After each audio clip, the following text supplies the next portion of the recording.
If it is or if it ain't, it's going to come out.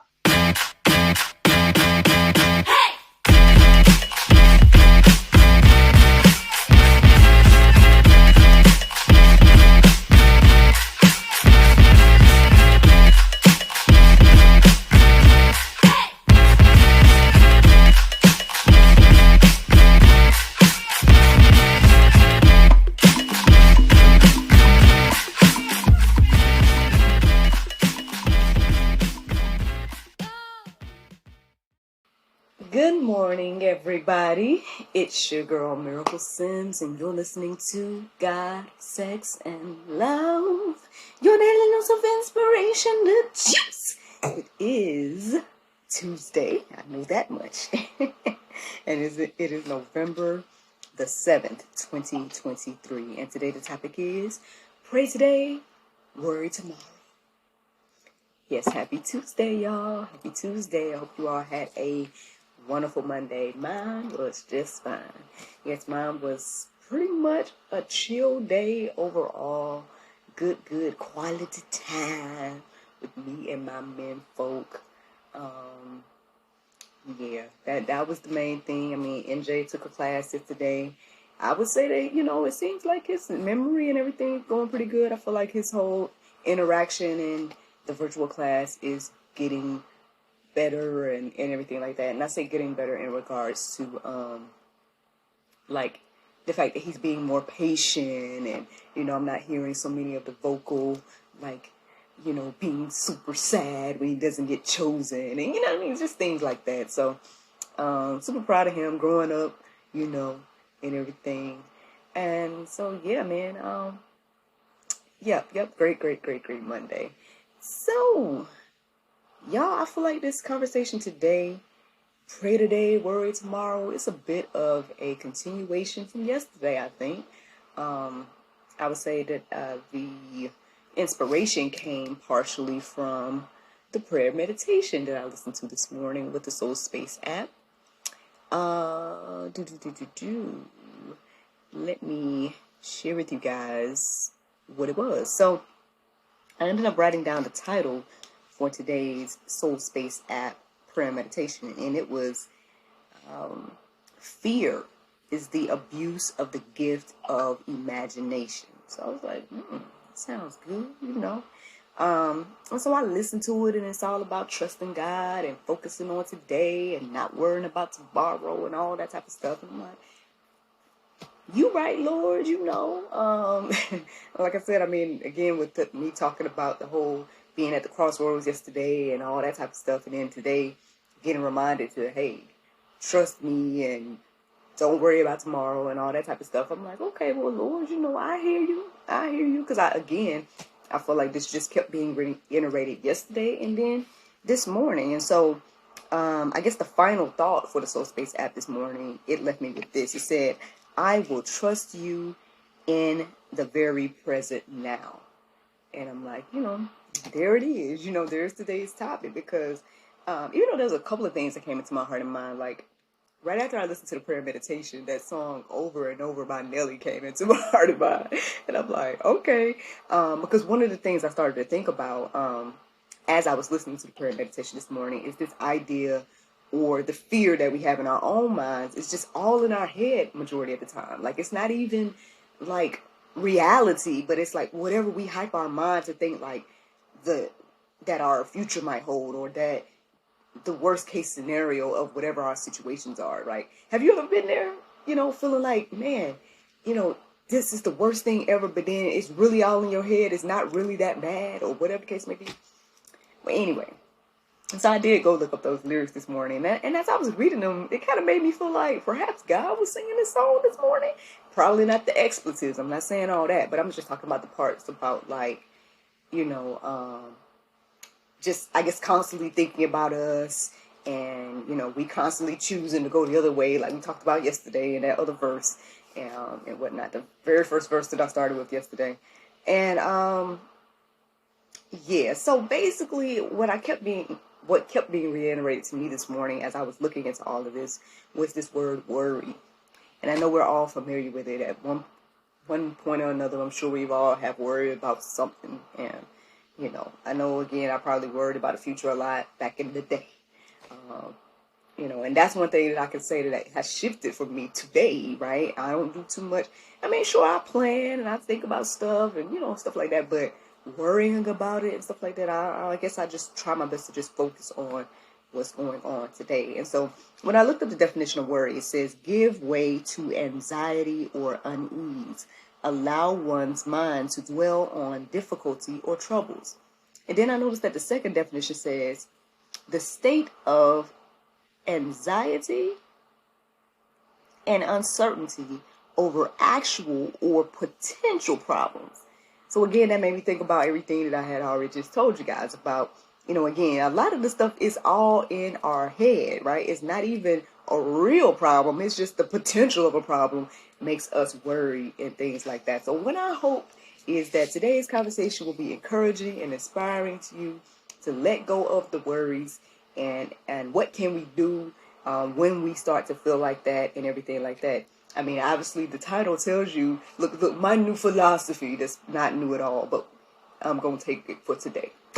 My new philosophy is pray today and worry tomorrow. And just keep doing that and say, you know what, I'm going to worry tomorrow and I'm going to pray today. And then when the next day comes, I'm going to worry about that tomorrow and I'm going to pray today. If we keep doing that, then maybe we'll be on track with what the Lord wants us to do. Just saying, just throwing it out there, little practical things. But speaking of practical things, I ended up reading and skimming through a variety of different articles at gotquestions.org. And one of the first ones I took a look at was saying, don't worry about tomorrow. Is that even possible? So the interesting thing is, as I was looking over that one and reading it and whatnot, it gave us 4 practical things to kind of do instead of worry. So, I mean, you guys can go deeper and read the entire thing on your own, but I'm just going to share with you guys the quick list of what we can do. Obviously, thing number 1 is to pray. I know y'all you already didn't say pray, and then sometimes you feel like prayer is the least that you can do, right? But it's very interesting how the Bible is reiterating to us that prayer is the first best thing you can do in any situation. And I'm not just saying this. I'm saying when you read the Bible, it's literally telling us to pray always and, don't stop praying and all these different type of things. And so, I mean, that's the first practical thing you should do. Go and take this worry, concern, whatever it is, to the Lord. Hey, Lord, I woke up this morning and we ain't got no breakfast. If you could, I'm just letting you know. He already know, but I mean, whatever it is, just present it to him in prayer. And that's step number 1. All right. Step number 2, it says to rely on God's grace. Now, if we continue this story about not having breakfast, then maybe we can go to the Lord in prayer. Lord, I don't have breakfast, but I know that your grace is sufficient for me. I know that probably sounds crazy. But this is what it's telling us. It gives it basically in the article, it gave it this example about Paul and how he had the thorn in his side. And basically, God told him that, hey, your grace is sufficient for me. I'm not going to take away the thorn from your side, X, Y, and Z. And then there was another article. I can't remember if I wrote it down. But at first I'm like, oh, it was an article that was kind of talking about if this is what the word says about, God taking care of our needs and food and clothing, X, Y, and Z, then why are there people hungry and, X, Y, and Z?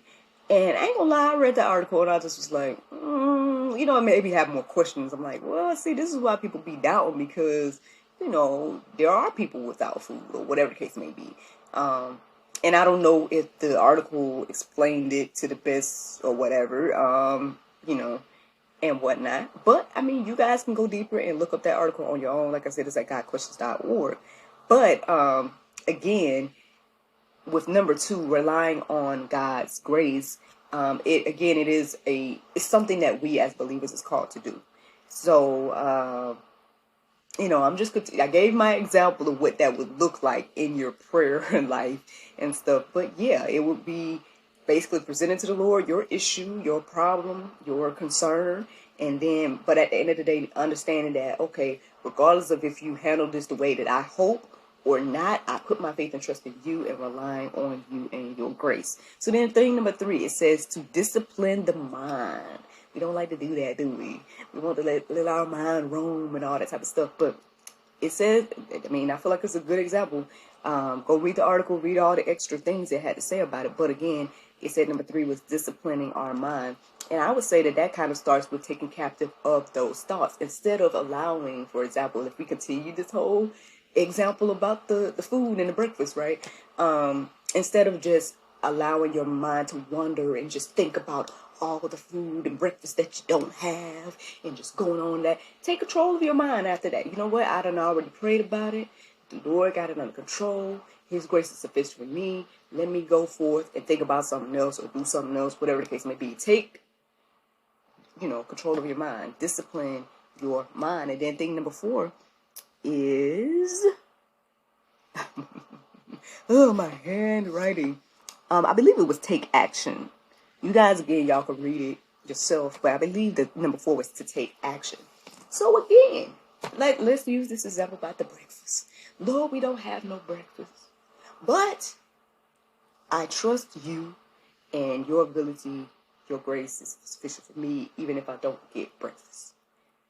You know what? I'm going to discipline my mind to not even think about breakfast. Right? And then at this point, number 4 would be to take action. So, I mean, hey, perhaps maybe you could take action, I guess, at that point and look in your pantry and see, hey, you know what? We got some grits. So we got breakfast. I don't know. I'm just giving examples, friends. But I mean, yeah, man, taking action.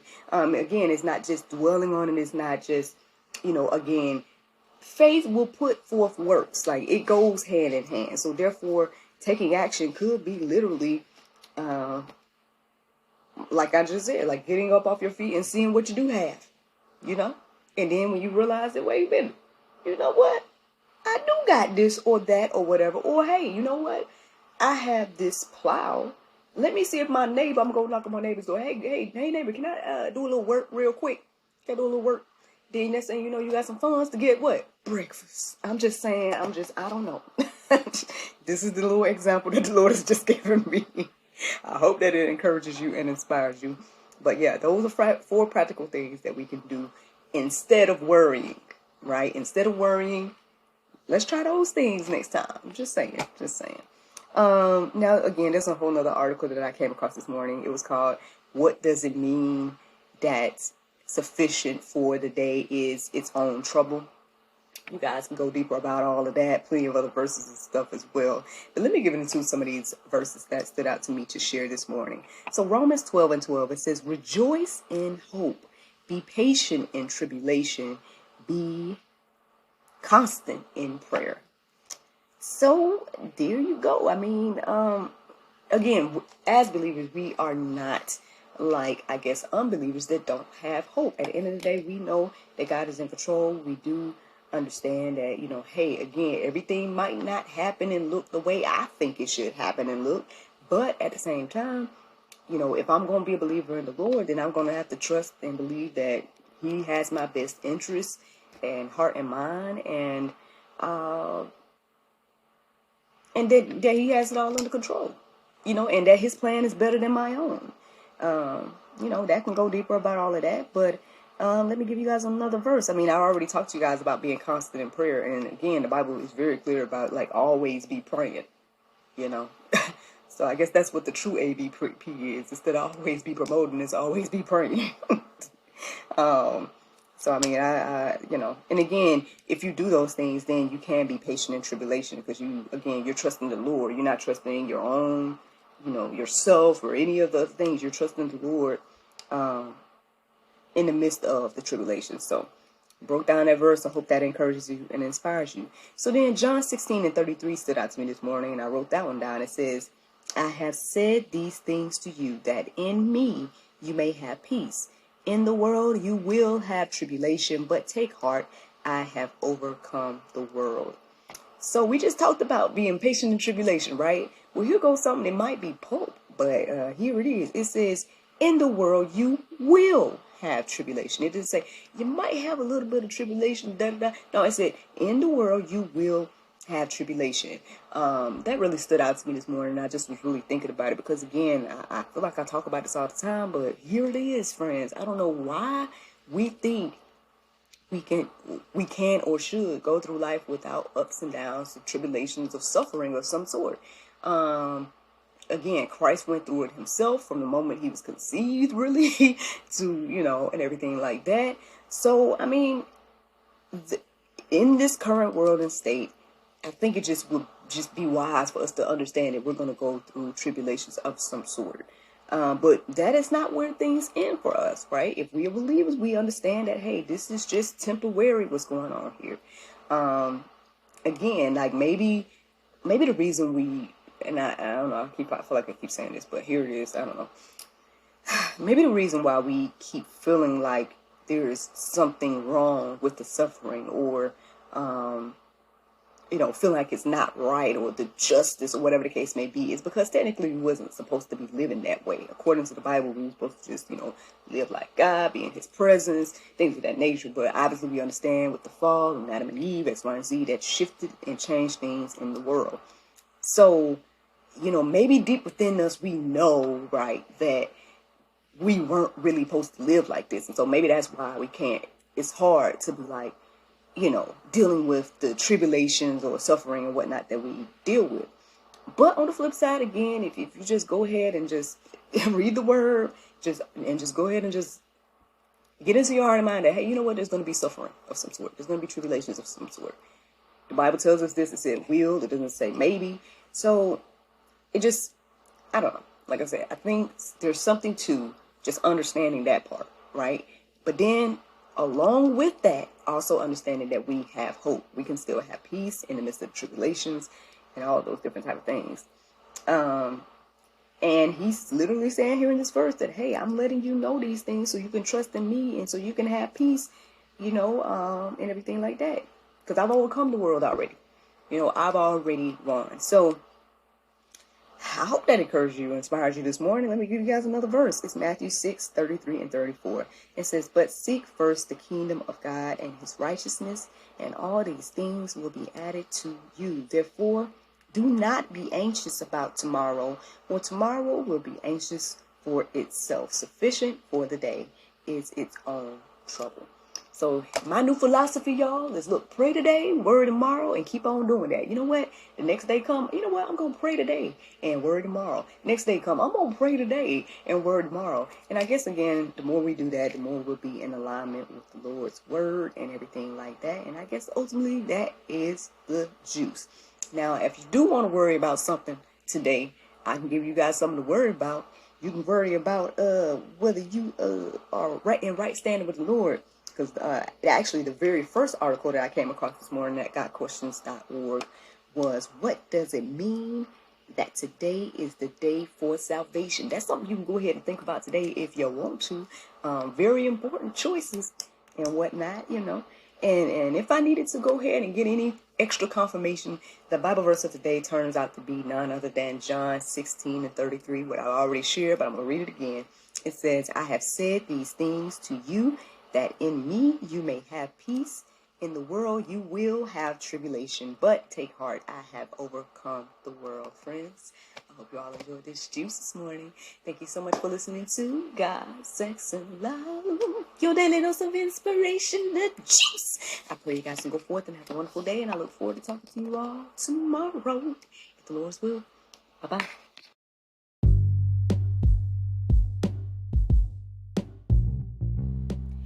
This episode was sponsored in part by FaithfullyStyled.com. Show your faith in style and visit FaithfullyStyled.com, where faith and fashion meet to create truly unique apparel.